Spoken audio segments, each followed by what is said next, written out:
pasti saya akan hari pertama dekret presiden gue keluarin, gue bubarin DPR. Pasti. Habis itu gue jalan pakai perpres, pakai peraturan presiden. Ditembak, Pak. Iya bener nggak? Masuk surga lah gue kalau gitu. Nah, karena kita pengen tunggal dulu. Nanti mungkin tahun kedua, tahun ketiga baru kita balikin lagi ke ini. Tapi ini harus otoriter dulu, gitu. Terus, ya tembak mati dulu 100 orang, bener nggak? Koruptor maksudnya? Koruptor, pastilah, bener nggak? Oh iya. Bosman mendukung itu ya? Dan gampang caranya adalah, wahai teman-teman yang merasa diri lo korupsi kemarin, tolong balikin. Oke. Gua kasih waktu 1 bulan. Setelah 1 bulan ini, kalau lo nggak balikin dan ternyata tangkap, 1 lo gue hukum mati dan seluruh keluarga lo nggak boleh pakai fasilitas publik. Oke. Kalau lo nanti pinter, gue kasih saran 1. Yuk kita bareng-bareng mengeksplor Indonesia. Karena Indonesia tuh bodoh-bodoh katanya. Kaget tuh. si ditentang gue sama Adam. Iya. Karena kami kalau di Cina dagang, itu hari pertama harus profit. Ntar dulu, hari pertama profit gimana caranya? Modal per modal, nggak ada modal. Contoh kata dia bilang, lu mau buat laundry, laundrynya 10. 1 mesin laundry 100 juta, lu perlu 1 miliar. Oke, gue tanya sama lu laundry berapa? Ongkos sebulan lu laundry berapa kilo? 200.000 kira-kira 200.000 rupiah. Oke, gini deh. 200.000 kalau kali 12 kan 2,4 juta. Bilang sama dia, lu bayar 1 juta sekarang, 1 hari 2 kilo. Setiap hari 2 kilo.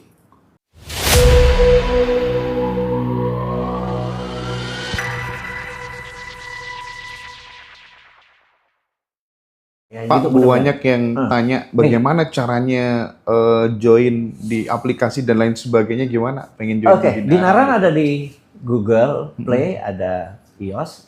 Terus kalau yang web base ada di dinaran-gold.com. Jadi teman-teman bisa join di sana atau nanti ditulis di YouTube-nya Ngaji Rosso. Itu angkanya lebih ini, Anda nggak akan meleset tuh. Siap. Nanti teman-teman bisa kontak admin ya, yang mau join di Dinaran gitu ya. Nanti kita fasilitasi. Terus Pak, ini Cina Pak. Wow, itu mobil sekarang ditembakin semuanya Pak. Mobil-mobil yang mereknya bagus-bagus tuh ya. Benar. Wow, dengan harga yang sangat miring gitu. Gimana Pak, 2025, 2026 ini harga mobil akan seperti apa? Nomor 1, industri mobil ini membuat mobil bekas nggak laku. Waduh. Bener. Karena mobil bekas sama mobil baru sama Cina masih lebih murah mobil baru Cina, bener nggak? Gitu. Jadi Cina sudah melakukan hal yang namanya efisiensi. Dia sudah mengkat produksi itu menjadi efisiensi. Nah, pertanyaannya kenapa bisa efisiensi? Kita harus berteori dulu secara ekonomi bahwa kalau harga barang itu 500 juta, maka waktu dia jual ke negara lain, dia akan mendapatkan dolar, benar nggak? Kira-kira kan? Maka dolar yang akan didapat itu, pemerintah Cina ini atau Tiongkok ini berani printing money berbasis itu. Sehingga dia bilang, jual aja 400 juta, yang 100 gue yang subsidi. Karena dia tahu bentar lagi dapat dolar, senilai 400 juta. Benar. Ya, di print 1:1 nih, tak kasih 100 gitu kan. Sehingga negara mana yang dagang dengan HPP minus? Ya nggak bisa, kita udah nggak bisa berkompetisi dengan cara Cina dagang. Jadi cara dagangnya Western atau ala Barat yang di kepala ini udah nggak berlaku. Cina udah punya gaya sendiri. Ini true story. 6 bulan yang lalu saya ada sahabat saya, Wan Adam Wan Perwira, dia orang Malaysia, teman kuliah dulu waktu di negeri seberang, dan dia pernah tinggal di Indonesia 3 tahun sebagai kepala salah satu kredit card di Indonesia, orang Malaysia ini, jadi country manager di sini. Kemudian dia ngambil sebuah program namanya DBA, Doctor in Business Administration. Doctor in Business Administration itu jarang, bisa kita ngambil S3-nya lebih ke profesor, bukan doktor gitu ya. Jadi menarik nih. Terus singkat cerita, 6 bulan yang lalu kita ini kan sering belanja ilmu gitu ya, karena kalau kita mau jual ilmu harus belanja ilmu, kira-kira gitu. Dia bilang, ini ada satu orang Chinese besar di Hong Kong, bahasa Inggrisnya bagus, dia ngadain kelas di Malaysia selalu sold out katanya. 3 hari, Kamis, Jumat, Sabtu gitu. Terus di rupiahnya sekitar 63 juta. Saya bilang, oke, gue join. Saya bilang gitu. Nah, di pelajaran itu selama 3 hari ada yang menarik. Terus salah satunya saya bersyukur karena kita Melayu, mereka nggak tahu bedanya orang Indonesia sama orang Melayu nggak tahu. Gitu. Yang ada kalimat yang ini, kalau lu nanti pinter, gue kasih saran satu. Yuk kita bareng-bareng mengeksplor Indonesia. Karena Indonesia tuh bodoh-bodoh katanya. Kaget. si ditentang gue sama Adam. Iya. Saya nggak sahur. Gila, gue dibilang bodoh bangsa Indonesia gitu ya. Terus si Adam nanya, excuse me, why you say that Indonesia tuh bodoh-bodoh dalam bisnis? Oh gini katanya. Gue tuh berapa kali workshop. Gue nggak pernah workshop di Indonesia, tapi waktu di Australia ada orang Indonesia, waktu di China ada orang Indonesia. Kalau di Hong Kong tuh nanya gini, Sir, gue ini udah 3 tahun terakhir, omset gue tuh 5 juta dolar tuh setahun tuh stuck terus gitu. Gimana cara naiknya gitu? Atau, Sir, gue nggak mau IPO, tapi omset gue gimana bisa scaling, bisa 100%. Sekarang sales gue stuck nih di 20 juta dolar gitu ya. Kalau orang Indonesia nanya gini, bos, bisnis apa yang bagus?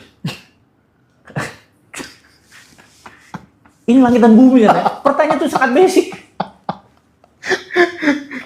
Dia bilang, ini bangsa bodoh sama dagangnya gitu loh. Karena pertanyaan itu sangat basic. Gitu. Gue malu Pak denger itu Pak. Ini gue bilang, oh pantas. Jadi, nah karena bodoh enak dieksploit. Nah ceritanya gini, siapa di sini tahu rumus-rumus barat? 4P apa? Price, apa? Promotion, gitu-gitu kan? 4P. Itu kan teori barat. Dia bilang, nggak berlaku lagi teori barat. Kita nih orang Asia, spirit Asia beda sama Barat. Kalau lu pakai Barat, dia yang kaya, lu cuma dipakai katanya. Kita harus pakai ilmu Timur. Terus dia bilang, lu tahu Lincoln kopi itu bertumbuh sehari 100 kali, sehari. Terus supermarket minimarket seperti dia sebut nama-nama supermarket Amerika, supermarket Jepang, 7-Eleven segala macam tuh ke rumah hengkang kaki. Dia bilang, tahu rumusnya? Karena kami kalau di Cina dagang, itu hari pertama harus profit. Ntar dulu, hari pertama profit gimana caranya?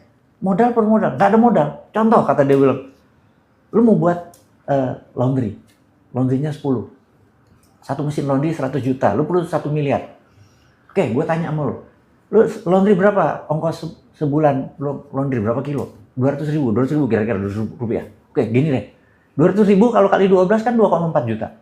Bilang sama dia, lu bayar 1 juta sekarang, 1 hari 2 kilo. Setiap hari 2 kilo.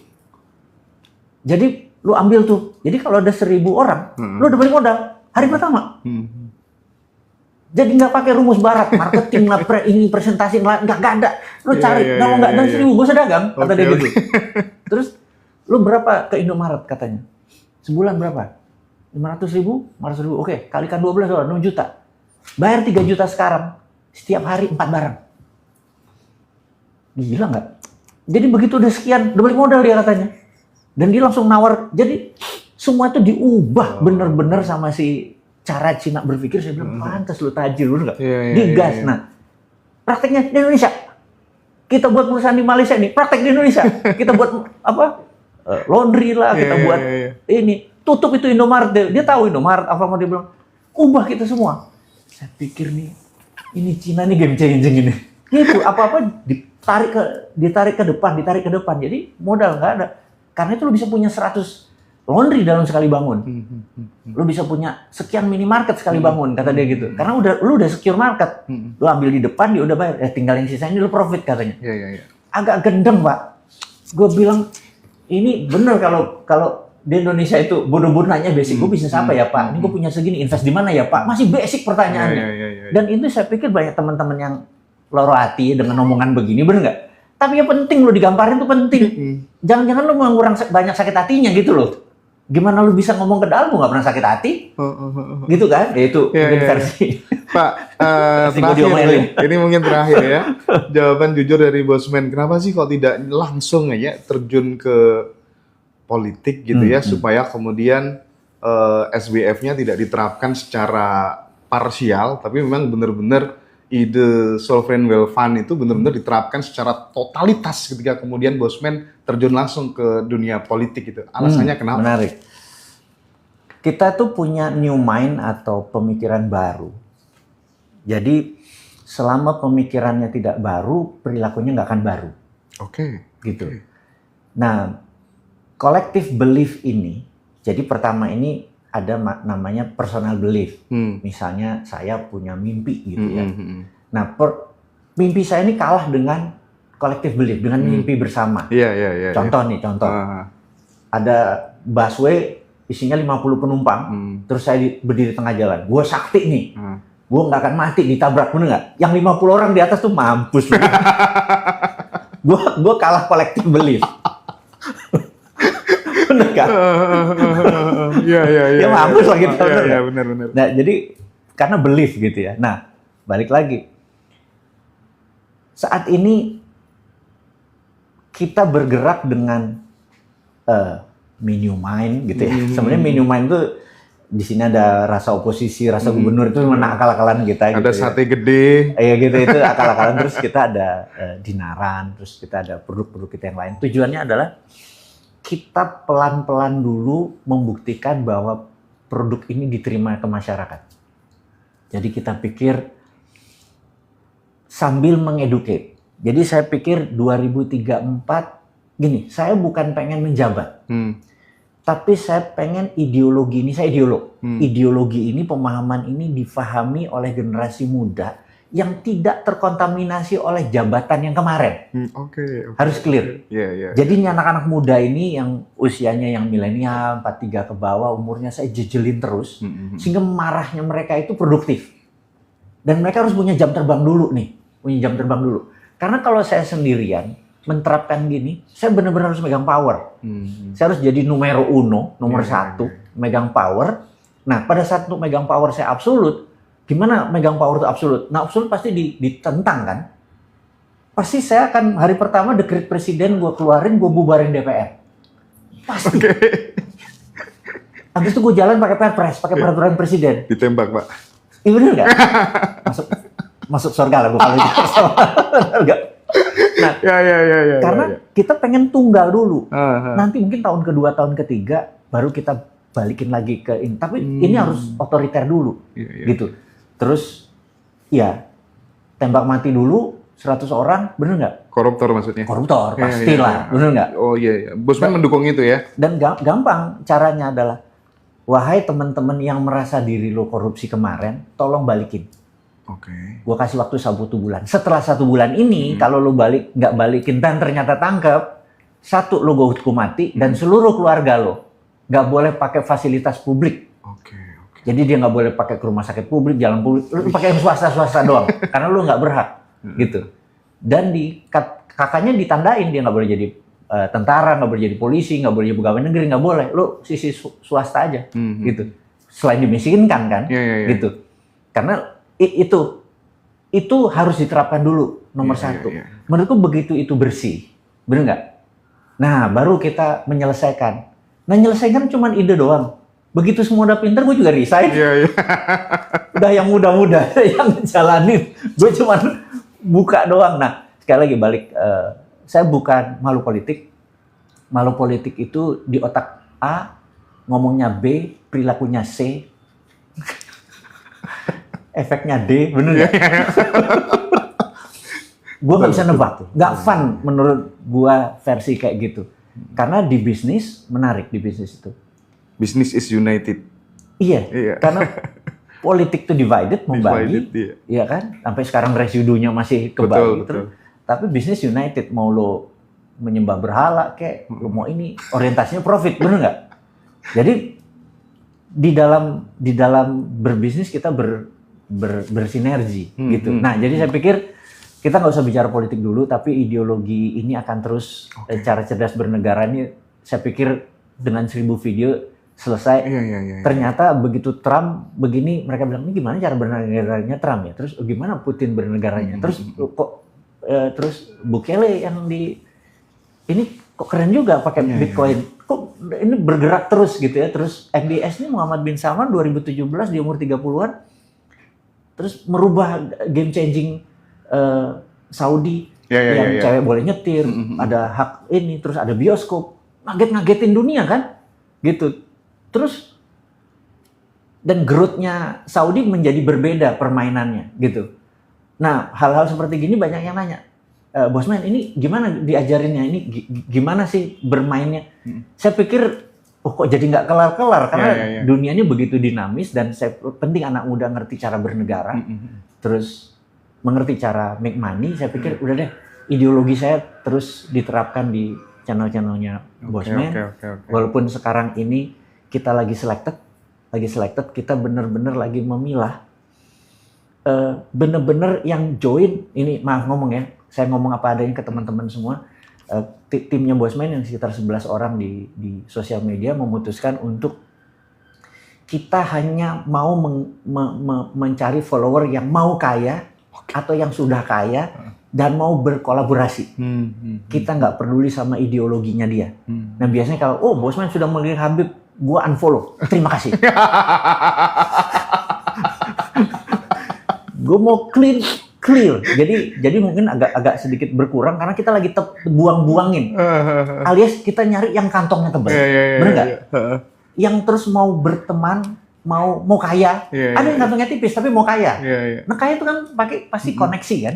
Kalau gue unfollow, Pak, di dalam bisnis, gue kasih tahu 90% tuh nggak suka sama partner lo karena perbedaan. Tapi kita satu pandangan dalam make money. Kalau kita nyari yang perfect semua, kawin aja lu nggak pernah. Jangankan berbisnis, bener nggak? Karena dunia ini nggak ada yang perfect. Itulah gunanya kita harus mengerti sesuatu yang berbeda. Menurutku kalau kita nyari yang sama, semua seragam, dunia jadi homogen, nggak menarik bos. Nah, jadi menurut saya, ya teman-teman, tujuannya kita ke depannya adalah yuk bareng-bareng. Kalau yang kantongnya tipis jadi tebel, yang kantongnya tebel jadi lebih tebel. Dan kita meniadakan ideologi-ideologi yang macam-macam. Karena itu kita lagi buang nih, kita benar-benar lagi ngeritik dengan harapan lu unfollow. Dan kita garansi 100% yang unfollow pasti punya poverty conscious atau punya kesadaran miskin. Setuju. Teman-teman di Ngaji Roso kan mayoritas tidak setuju sama Habib begitu kan. Nanti follow ya channelnya Bosman Mardigu semuanya ya. Tapi tadi yang disampaikan Bosman tentang belief kolektif itu kan terbukti yang dilakukan oleh Lee Kuan Yew ya Bosman ya. Benar. Iya kan Singapura jadi seperti itu gitu ya. Menarik. Itu bukti nyata dengan postcard dikirim ke rumah-rumah, diajak mimpi bersama gitu. Benar. Kita butuh leader seperti itu deh kayaknya ya. Insya Allah, nyampe kok bentar lagi. Iya, amin. Terakhir, Sadar Kaya. Apa yang akan didapatkan teman-teman jika baca buku Sadar Kaya? Pesan Bosman untuk sahabat Ngaji Roso di mana pun berada. Teman-teman, saya mencoba menulis Sadar Kaya atau prinsipnya sebenarnya ABC ya, awareness before change. Jadi perubahan itu ada change. Kesadaran. Itu diawali dengan kesadaran. Betul. Setelah ada kesadaran baru ada ini ABC lah, awareness before change biar gampang teman-teman. Nah, kesadaran ini tentunya ya sadar kaya, sadar sehat, sadar bahagia, itu harus sadar gitu ya. Kita pilih, gue pengen bahagia, gue pengen sehat, gue pengen relationship gue bagus sama orang. Itu benar-benar dengan sadar kita milih. Nah, saya memilih di antara semua kesadaran itu yang menurut saya penting untuk teman-teman pelajari. Salah satu skill kesadaran adalah sadar kaya atau prosperity conscious. Nah, sadar kaya itu man-made, teman-teman, buatan kita sendiri. Jadi, sewaktu kita lahir, kita ini adalah manusia yang polos, nggak punya apa-apa, nggak punya software, kita punya iOS doang, kita punya operating system. Tapi kita belum punya software. Nah, software kaya, software bahagia, software sehat, software ramah, software dan lain sebagainya itu kita harus pelajari. Nah, untuk salah satu yang kita install adalah software kaya atau prosperity conscious nama softwarenya. Nah, kalau Anda punya software itu kaya itu sebuah kepastian. Karena kaya itu karena kesadaran. Nah, caranya gampang. Cara pakai proses empirik adalah Anda mulai dagang dari umur kecil, umur SMP, otomatis SD. install itu ya. Dagang dulu, karena semua pebisnis bisa dagang, tidak semua pedagang bisa berbisnis. Oh iya, betul beda itu ya. Jadi rumusnya bisa dagang dulu dari kecil sehingga terus terlatih, rugi, gagal, ditipu, terus itu harus terkumpul. Terus, nah nggak proses yang nggak bisa kita skip. Jadi teman-teman kalau Anda ingin kaya melalui kesadaran kaya itu tidak harus berbisnis. Ini gue emak, gue ibu rumah tangga. gue nggak punya bisnis. Enggak, sadar kaya itu kalau Anda punya prosperity conscious, Anda tuh kayak magnet datangnya duit, toto tetangga Anda bilang, mak, gue pengen jual rumah di sana tuh harganya 5 juta gitu. Lo ada komisi gitu. Toto Anda datang di pengajian di sebelah bilang, Bu, aku nyari rumah belum, daerah sini ada nggak? Yang 500 jutaan. Lo ngomong jelasinnya gimana coba? Gitu kan, bener nggak? Nah begitu kita punya kesadaran kaya itu, duit itu kayak datang. Sekali lagi ya, bukan Toto datang. Kenapa? Karena vibrasi kita tadi udah bener. Jadi mau itu selama Anda punya profesi, mau ibu rumah tangga, pembantu, ada aja cara. Mau bukti? Ini teman-teman bisa buktikan. Contoh mau bukti gini. Kalau kita punya pembantu, ini mungkin yang kelas menengah ke atas yang punya pembantu. Pak. Tuannya di Jakarta, itu mobilnya bisa ngeredit, rumahnya masih belum lunas.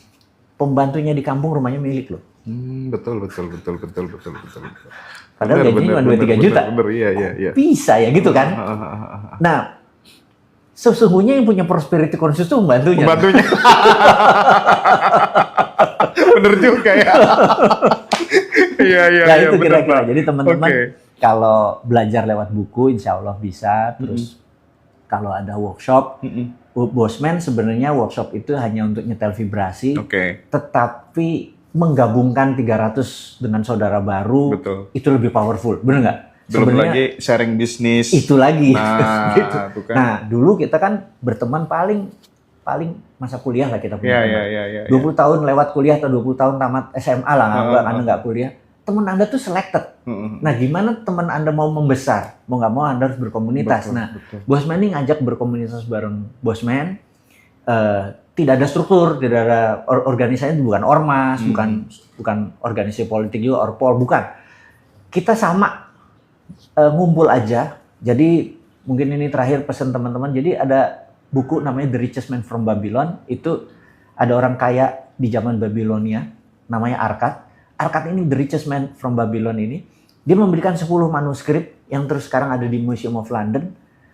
Dan salah satu rumus adalah mengambil 10%, jadi pendapatan kita 1 juta, ambil dulu 10%, baru sisanya dihabisin. Jadi nabung itu di depan, bukan habisin dulu baru sisa gitu ya. Itu rumusnya Arkad nih. Kenapa dia jadi orang terkaya di Babylon, dan itu udah 6.000 tahun yang lalu sampai sekarang masih valid. Dan yang nomor 2, dia build community, dia setiap Rabu dia ketemu sama orang rebuan, dan itu Bosman tiru nih sekarang. Gitu. Ikut terus ya. Jadi di rebuan itu dia sharing, dia membuat orang, dia bilang jangan pernah kaya sendiri, karena kaya sendiri di ujung. Dia membuat orang kaya karena semakin orang kaya dia makin kaya, orang lain makin kaya gitu. Jadi dia share, membangun community. Jadi yang jelas teman-teman, salah satu prosperity conscious itu adalah wong kang soleh kumpulono kalau mau soleh. Ya ini wong sugih kumpulono. Itu tuh rebuan tuh bisa di-share ke komunitas Ngaji Roso nggak masalah bisa, ya Pak ya? Bisa. Rebuan kita kan di Zoom ya. Zoom terus ya. Kita mau live di beberapa platform. Monggo nikmatin aja 20 menit, 30 menit sama Bosman. Ada cerita geopolitik, ada cerita ekonomi, ada cerita terupdate. Hal-hal yang mungkin teman-teman meragukan nih bener nggak nih B yang kontroversi, kita berusaha meluruskan karena tujuan community itu adalah membangun persaudaraan, dan begitu kita jumpa darat banyak sekali yang saya belajar dari mereka. Itu yang saya kan pengennya, saya kan pemalas, jadi saya pengen invest gitu ya. Nah invest ini saya bukan di produknya, saya invest tuh di orangnya. Jadi mau nggak mau kita kulino dulu, dulu, main dulu, kenal dulu, baru saya invest. Nah, karena saya males, kayak yang paling enak tuh nebeng hoki. Iya bener Pak tuh. Hokinya orang gue nebeng. Setuju. Nah jadi untuk itu ya saya pengen kenal lebih banyak, jumpa darat kayak gini gitu kira-kira. Ya itu berangkatnya dari workshop Sadar Kaya, jadi ilmunya mudah-mudahan manfaat, kemudian komunitasnya mudah-mudahan manfaat. Terus tadi nebeng hoki. Gitu ya. Kan hokinya di properti, saya nggak ngerti properti, bener nggak?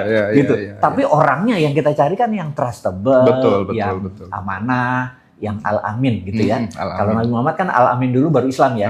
Jadi jujur dulu baru Islam. Jadi bukan Islam dulu baru jujur ya. Oke ya, teman-teman Mohon maaf, yang mau buku Sadar Kaya silakan ambil di Ngaji Roso nanti ya. Aku pesen lagi banyak nanti ke Kak Paula. Yang mau join di Dinaran juga bisa kontak admin, nanti kita jembatani, kita fasilitasi. Yang mau ikut kelas-kelasnya Bosman juga bisa lewat Ngaji Roso ya. Oke, Bosman makasih banyak ya. Matur nuwun ya. Matur nuwun.